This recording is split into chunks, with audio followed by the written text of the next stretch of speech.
Chapter number 7 class 10th how do organism reproduce. How do organism reproduce कि organisms जो living organisms हैं वो actually reproduction या reproduce या अपने जैसे और बनाते कैसे हैं। हमें ये तो पता है कि रिप्रोडक्शन के प्रोसेस से बनाते हैं, लेकिन क्या क्या कंडीशंस लगती हैं, क्या क्या प्रोसेसेस होते हैं, कैसे स्टेप्स होते हैं जब एक लिविंग ऑर्गेनिज्म अपने जैसे औरों को रिप्रोड्यूस कर पाता है, अपने जैसों को और बना पाता है। स्टार्टिंग में है कि बिसाइड द मैकेनिज्म कि रिप्रोडक्शन कैसे होती है, एक लिविंग ऑर्गेनिज्म रिप्रोड्यूस कैसे करता है। क्वेश्चन इज दिस कि वाई डू ऑर्गेनिज्म रिप्रोड्यूस, कि ऑर्गेनिजम्स रिप्रोड्यूस करते ही क्यों हैं, Y.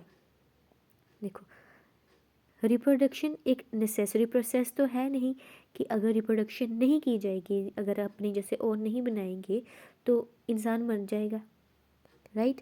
It is not essential और necessary process, not essential thing कि अगर वो जीवन में नहीं होगी तो एक इंसान अपनी जीवन नहीं जी सकता।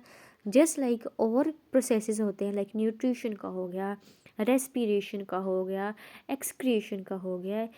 अगर इन प्रोसेसेस में से एक भी रुक जाए या बंद हो जाए तो एक ऑर्गेनिज्म मर जाएगा, वो ख़त्म हो जाएगा, वो जिंदा नहीं रह सकता।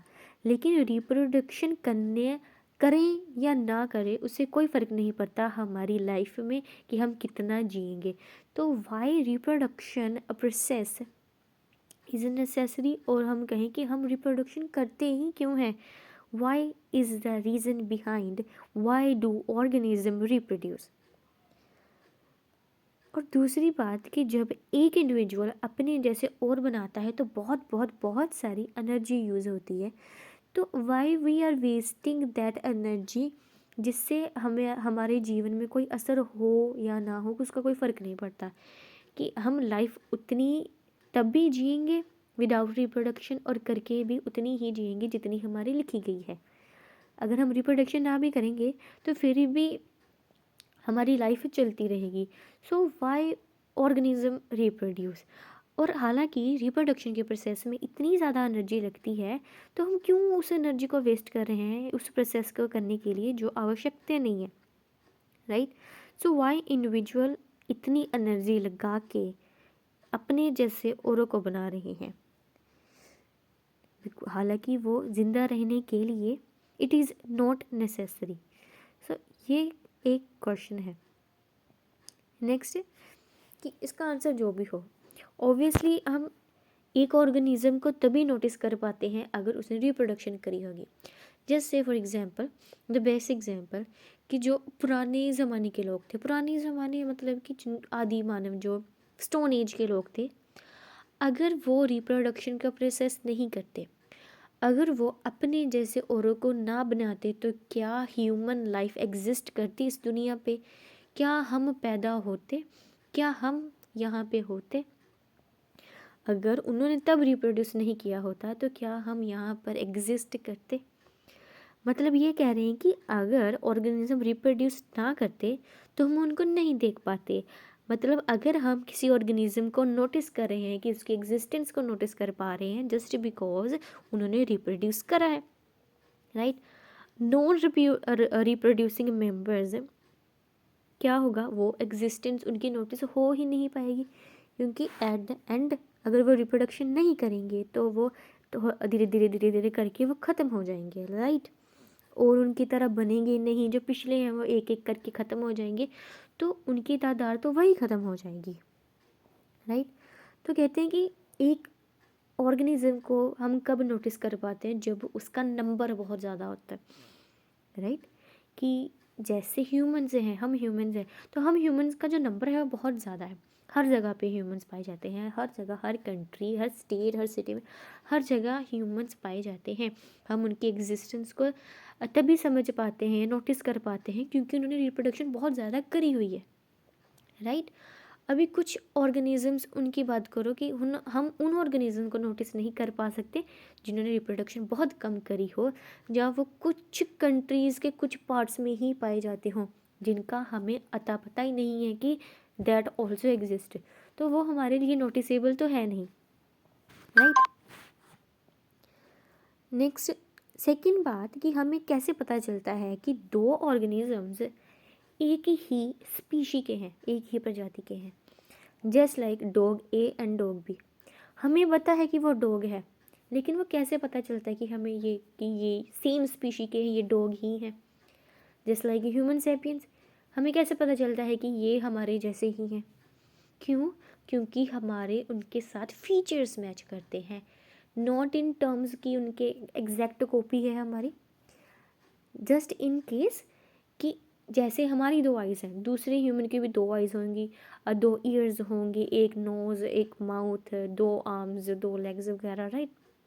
तो इतना ही होगा, दैट सिमिलैरिटी, कि ये भी ह्यूमंस में आता है एंड ये भी ह्यूमंस में आता है। सेकंड, ये भी डॉग में आता है, ये भी डॉग में आता है। तो हम क्लासीफाई कर सकते हैं कि ये कौन सी स्पीशी है, राइट।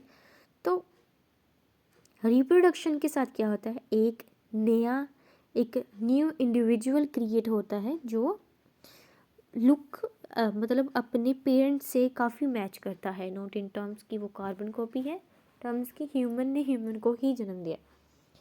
सो क्वेश्चन यही था कि हमें तो पता है, हमने चैप्टर में पूरा पढ़ना है कि जो ऑर्गेनिज्म है वो रिप्रोडक्शन करते कैसे हैं, लेकिन फर्स्ट आ जाता है कि रिप्रोडक्शन करते ही क्यों हैं। जस्ट कि हम एक्सटिंक्ट ना हो जाएं, हम इस लाइफ में आगे बढ़ते रहें, हम ख़त्म ना हो जाएं, इस लाइफ में चलते रहने के लिए रिप्रोडक्शन की ज़रूरत है। ये ना हो कि हमारी प्रजाति ख़त्म हो जाए। जस्ट लाइक अगर स्टोन एज वालों ने ये सोचा होता और रिप्रोडक्शन ना करी होती तो आज ह्यूमंस की स्पीशी कभी होती ही ना। लाइक डायनासोर्स, ऐसे भी हमारी जो प्रजाति वो ख़त्म हो गई होती। नेक्स्ट है, do organism creates exact copy of themselves, 7.1, कि do organism create exact copy of themselves, कि जब ऑर्गेनिजम्स रिप्रोडक्शन करते हैं, अपने जैसे औरों को बनाते हैं, तो क्या वो अपने पेरेंट की तरह एग्जैक्ट कॉपी होती है? Okay, question is this. Next बात है कि जो ऑर्गेनिज्म है, वही बात कि दिखते वो एक दूसरे की तरह ही हैं। जस्ट लाइक कि हमें पता है ये ह्यूमन है, ABCD ह्यूमन है, स्टूडेंट्स बैठे हैं वो सारे के सारे क्या हैं, वो ह्यूमन्स हैं। अगर हम डॉग्स देख रहे हैं तो सारे सारे क्या हैं, डॉग्स हैं। कैसे पता चलता है? वही जो मैंने फीचर्स बताया कि इनकी दो आइज़ हैं, इनके दो एयर्स हैं, नोज़ है, माउथ है, एंड उसका बॉडी स्ट्रक्चर। जैसे हम दो पैरों पे चलते हैं, हमारे दो आर्म्स हैं, हाथ हैं, उससे हम काम करते हैं।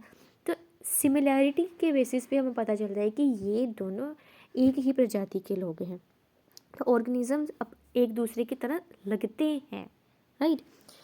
Body design is similar, right. Body design is similar, कि जितना एक पर्सन ए में होगा उतना ही बी पर्सन में होगा, इसीलिए ए और बी एक ही ऑर्गेनिज्म या एक ही स्पीशी के मेंबर्स हैं, राइट। तो थर्स रिप्रोडक्शन एक मोस्ट बेसिक लेवल है, जैसे जिसमें कॉपीज़ बनती हैं, मतलब अपने जैसे और बनते हैं बेसिकली।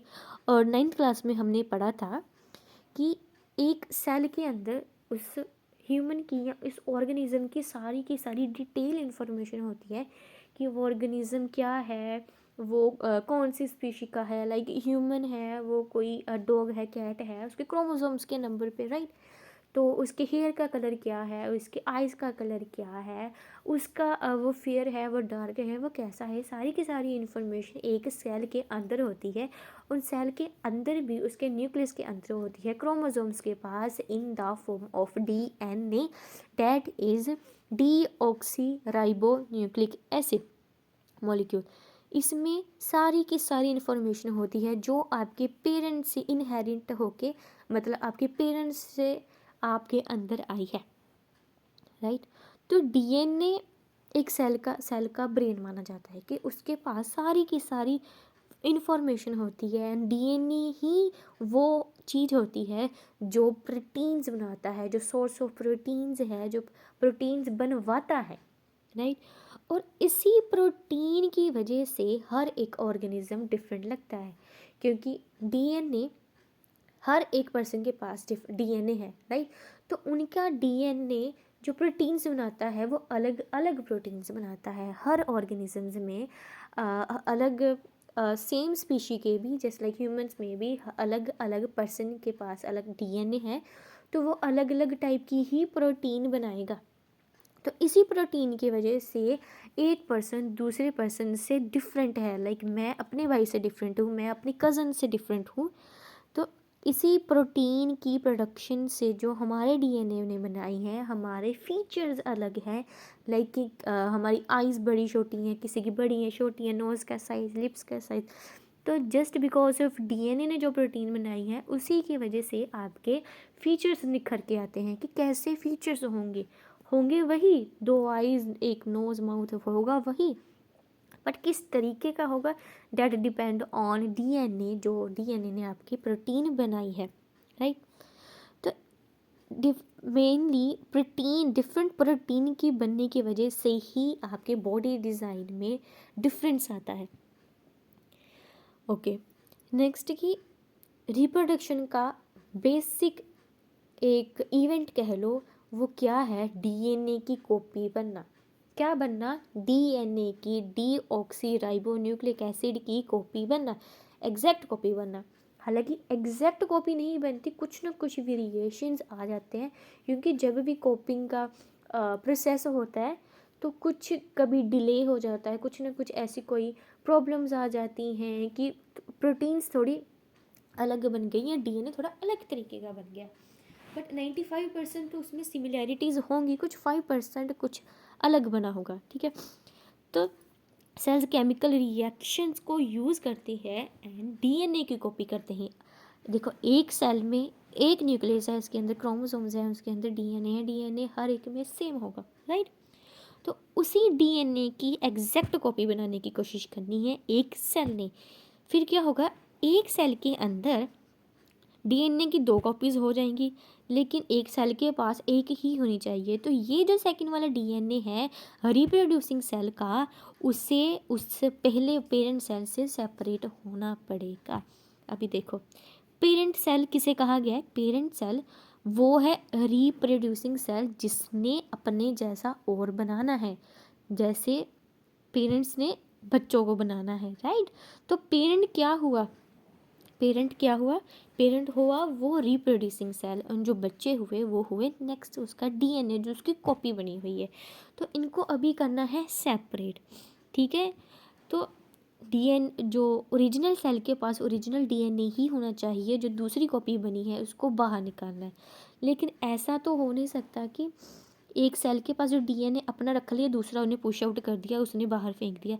ऐसा अगर करेगा भी सेल, वैसे तो करेगा नहीं, अगर करेगा भी सेल तो क्या होगा कि सेल जो डीएनए है वो ख़त्म हो जाएगा। क्यों, क्योंकि पिछले जो पेरेंट सेल है, पेरेंट सेल के पास प्रॉपर एक सेल मेम्ब्रेन है, उसके अंदर न्यूक्लियस है, उसके अंदर फिर क्रोमोसोम्स हैं, फिर डीएनए है, और बाहर उसके पास सारी की सारी सेल ऑर्गेनेलीज हैं, जिसकी वजह से वो सेल वर्किंग कर पा रहा है एंड डीएनए जो उसकी जेनेटिक इन्फॉर्मेशन है वो प्रिजर्व होकर रह पा रही है, राइट। लेकिन ये अगर अकेला डीएनए इसको बाहर भेज देंगे तो वो तो सर्वाइव ही नहीं कर पाएगा।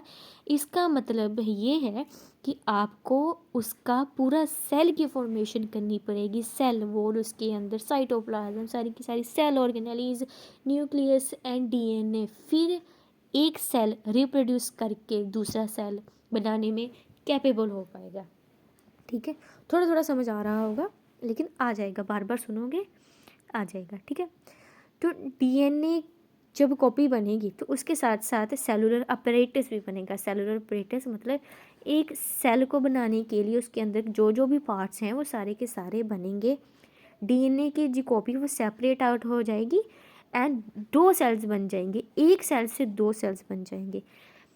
ये मत कभी भी मत ये सोचना कि एक सेल ने डिवाइड करके 2 बनाया है तो टोटल 3 सेल्स, नहीं, एक सेल ने ही डिवाइड करके 2 बनाए हैं, अभी वो 2 सेल्स बन गए, टोटल 2 सेल्स बने, ठीक है। तो ये 2 सेल्स हैं ना, वो थोड़े थोड़े सिमिलर होंगे बट एब्सोल्युटली आइडेंटिकल नहीं होंगे।